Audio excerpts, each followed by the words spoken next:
தமிழ் மக்கள் அனைவருக்கும் என் அன்பான வணக்கம். இன்றைக்கி வில்லேஜ் பார்ட்டி சமையலில் அருமையான பிரெட் சாண்ட்விச் தான் எப்படி பண்ணுறதுன்னு பார்க்க போகிறோம். அதுவும் வீட்டில் இருக்கிற இன்க்ரீடியன்ஸ் வச்சு மட்டுமே பண்ண போகிறோம். ஸோ நம்ம இதுக்குன்னு ஸ்பெஷலாக நம்ம எதுவும் வாங்க தேவையில்லை.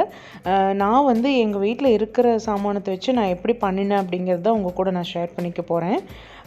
இதுக்கு நான் ப்ரெட்டு சாண்ட்விச் ப்ரெட்டு தான் வாங்கி வச்சுருந்தேன்.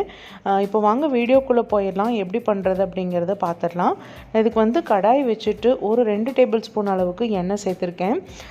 ரொம்பலாம் நம்ம எண்ணெய் சேர்க்கணுன்னு அவசியம் இல்லை. ஸோ இதில் பார்த்திங்கன்னா எண்ணெய் காஞ்சதுக்கப்புறமா 2 டீஸ்பூன் அளவுக்கு சீரகம் சேர்த்துக்கிறேன். அந்த சீரகத்தோட வாசம் ரொம்ப நல்லாயிருக்கும். இப்போ அடுத்ததாக பார்த்திங்கன்னா பொடியாக ஒரு பெருசாக ஒரு வெங்காயத்தை பொடியாக நறுக்கி வச்சுருந்தேன். அதையும் இப்போ நான் சேர்த்துக்கிறேன். அது கூடவே ஒரு 5 பச்சை மிளகா ரொம்ப பொடியாக நறுக்கி அதையும் நம்ம இப்போ சேர்த்துக்கலாம். இப்போ இது நல்லா ஒரு லைட் ப்ரௌன் கலர் வர்ற வரைக்கும் நம்ம வெங்காயத்தை நல்லா இப்போ வதக்கி எடுத்துக்கலாம். ஏன்னா பொன்னிறமாக வதக்கி சாப்பிட்டோம். ஏன்னா மேலே மறுபடியும் நம்ம பச்சையாக வெங்காயம் வைக்க போகிறோம். அதனால் இது கொஞ்சம் நல்லா வதக்கி எடுத்துக்கலாம். இப்போ இது கூடவே பார்த்திங்க அப்படின்னா ஒரு 5 தக்காளி மீடியம் சைஸில் இருந்தது, ரொம்ப சின்னதாக இருந்தது. அதனால நான் 5 எடுத்திருக்கேன். உங்ககிட்ட இருக்கிற தக்காளி சைஸை பொறுத்து எடுத்துக்கலாம். இப்போ நான் எங்களுக்கு தேவையான அளவுக்கு 5 தக்காளி எடுத்திருக்கேன். அதையும் நல்லா பொடியாக நறுக்கியிருக்கேன். அதையும் சேர்த்து நம்ம நல்லா வேக விட்டுக்கலாம் தக்காளியை. இது கூடவே பார்த்திங்கன்னா 1 டீஸ்பூன் அளவுக்கு இஞ்சி பூண்டு பேஸ்ட்டு சேர்த்துக்கலாம். இது நம்ம பொடியாகவும் நறுக்கி நம்ம சீரகம் தாளிக்கும் போதே பொடியாக இஞ்சி பூண்டு நறுக்கியும் அப்படியும் சேர்த்துக்கலாம். இப்போ இந்த மாதிரி பேஸ்ட் இருந்துச்சு எங்கிட்ட ரெடிமேடாக, அதனால நான் இஞ்சி பூண்டு பேஸ்ட்டு சேர்த்துக்கிறேன். இது கூடவே 1 டீஸ்பூன் அளவுக்கு மஞ்சள்தூள் சேர்த்துக்கிறேன். அப்புறம் ஒரு 2 டீஸ்பூன் அளவுக்கு மிளகாத்தூள் சேர்த்துக்கிறேன். ஏன்னா ஏற்கனவே நம்ம பச்சை மிளகா போட்டிருக்கறனால காரம் பார்த்து சேர்த்துக்கோங்க. இந்த 1 பச்சை மிளகா 5 போட்டுமே இந்த 1.5 டீஸ்பூன் அளவுக்கு மிளகாத்தூள் சரியாக இருந்துச்சு. அவ்வளோவா காரம்லாம் இல்லை. இப்போ ஒரு 1/2 டீஸ்பூன் அளவுக்கு நான் மல்லிப்பொடி சேர்த்துருக்கேன். இதையும் சேர்ந்து நல்லா பச்சை வாசம் போகிற வரைக்கும் நம்ம நல்லா வறுத்து எடுத்துக்கலாம். இப்போ பார்த்திங்கன்னா இதிலே கரம் மசாலா 1 டீஸ்பூன் சேர்த்துருக்கேன். இது நல்லா ஒரு வாசனையாக ஃப்ளேவர்டாக இருக்கும். அதுக்காக தான் கரம் மசாலா போடுறது.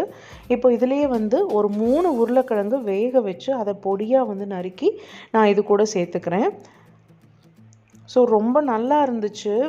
ஏன்னா என்கிட்ட நேற்று பார்த்திங்கன்னா கருவேப்பிலை, கொத்தமல்லி இலை எதுவுமே கிடையாது. ஸோ சரி இருக்கிறத வச்சு பண்ணலாம் அப்படிங்கிற மாதிரியே தான் பண்ணினேன் நான். ஆனாலும் அவ்வளோ நல்லா வந்துருந்துச்சு டேஸ்ட்டு. இதுக்கு தேவையான அளவுக்கு 2 டீஸ்பூன் அளவுக்கு நான் உப்பு சேர்த்துக்கிறேன். டேபிள் சால்ட் தான் சேர்க்குறேன். ஸோ 2 டீஸ்பூன் அளவுக்கு சால்ட் ரொம்ப ரொம்ப கரெக்டாக இருந்துச்சு. ஸோ இதையும் சேர்த்து நல்லா மிக்ஸ் பண்ணிக்கலாம். இது கூடவே ஒரு சிட்டிகை சர்க்கரை சேர்த்துக்கலாம். அது கொஞ்சம் லைட்டாக அந்த ஸ்வீட்னஸ் இருக்கும்போது நம்மளுக்கு நல்லாயிருக்கும். ஏன்னா இதில் நான் ஒரு டேபிள் ஸ்பூன் அளவுக்கு நான் தக்காளி சாஸ் சேர்க்க போகிறேன். இது சேர்க்கறதுனால கொஞ்சம் அந்த சுகர் இருந்ததுன்னா அந்த புளிப்புக்கும் ஸ்வீட்னஸ்க்கும் நல்லாயிருக்கும். அதனால ஒரே ஒரு டேபிள் ஸ்பூன் அளவுக்கு நான் டொமேட்டோ சாஸ் சேர்த்துருக்கேன். இதை நல்லா மிக்ஸ் பண்ணி எடுத்து வச்சிட வேண்டியது தான். இது கூடவே மல்லி இலை, கருவேப்பிலை இதெல்லாம் இருந்ததுன்னா இதில் ஆட் பண்ணிக்கலாம், ஒன்றும் தப்பில்லை. ஸோ என்கிட்ட இல்லாததுனால நான் சேர்க்கல. இப்போ நம்மளுக்கு ப்ரெட்டுக்கான அதாவது சாண்ட்விச்சுக்கான ஸ்டஃபிங் ரெடி ஆயிடுச்சு. இப்போ இதை ஓரமாக வச்சுட்டு அடுத்து நான் தோசை பேன் வச்சுக்கிறேன். சாண்ட்விச் டோஸ்ட் பண்ணி எடுக்கிறக்காகன்னு சொல்லிட்டு நான் ஃப்ரிட்ஜிலேருந்து வெண்ணெய் எடுத்து வெளியில் வச்சேன். கொஞ்சம் முன்னாடி எடுத்து வைக்கிறதுக்கு மறந்துட்டேன். அதனால கொஞ்சம் கெட்டியாக இருந்ததுன்னு சொல்லி நான் இப்போ நெய் விட்டு தான் டோஸ்ட் பண்ண போகிறேன். ஸோ 2 சைடும் கொஞ்சமாக நெய் விட்டுட்டு நம்ம 2 பக்கம் ஃபஸ்ட்டு டோஸ்ட் பண்ணி எடுத்துட்டு அதுக்கப்புறமா ஸ்டஃபிங் வைக்கலாம். ஏன்னா இப்போது அப்படியே இது மேலே ஸ்டஃபிங் வச்சோம் அப்படின்னா உள்பக்கம் இருக்கிற ப்ரெட்டோட இது வேகாமல் இருக்கும். அந்த சைடு வேகாமல் இருக்கும், அதாவது டோஸ்ட் ஆகாமல் இருக்கும். அதனால் நான் 2 சைடும் நல்லா டோஸ்ட் பண்ணி எடுத்துட்டு அதுக்கப்புறமா தான் நான் ஸ்டஃபிங் வைக்கிறேன். இந்த மெத்தடில் ட்ரை பண்ணி பாருங்கள். நிஜமாக அவ்வளோ நல்லா இருந்துச்சு. இது கூட நம்ம சீஸ் ஏதாவது இருந்தாலோ இல்லை பன்னீர் அந்த மாதிரி துருமி கூட சேர்த்துக்கலாம்.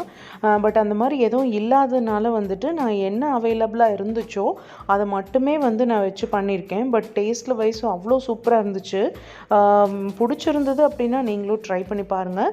இப்போது ரவுண்டாக வெட்டி வச்சுருக்க வெங்காயம், தக்காளி அதையும் சேர்த்துட்டு நான் மறுபடியும் இன்னொரு சைடு நான் திருப்பி போட்டு இன்னொரு வாட்டி நல்லா கோல்டன் ப்ரௌன் கலர் வர வரைக்கும் அந்த சைடும் டோஸ்ட் பண்ணி எடுத்துட்டோம் அப்படின்னா நம்மளுக்கு பிரெட் சாண்ட்விச் வந்து ரெடி ஆகிடுச்சு. இப்போது நீங்களும் ட்ரை பண்ணி பார்த்துட்டு எப்படி இருந்ததுன்னு கமெண்ட் பாக்ஸில் சொல்லுங்கள். மறக்காமல் சப்ஸ்கிரைப் பண்ணிடுங்க நம்ம சேனலுக்கு. இதே மாதிரி ஒரு நல்ல வீடியோவோட உங்களை வில்லேஜ் பார்ட்டி சமையல் சந்திக்கிறேன். அது வரைக்கும் நன்றி, வணக்கம், பாய் ஃப்ரெண்ட்ஸ், தேங்க்ஸ் ஃபார் வாட்சிங்.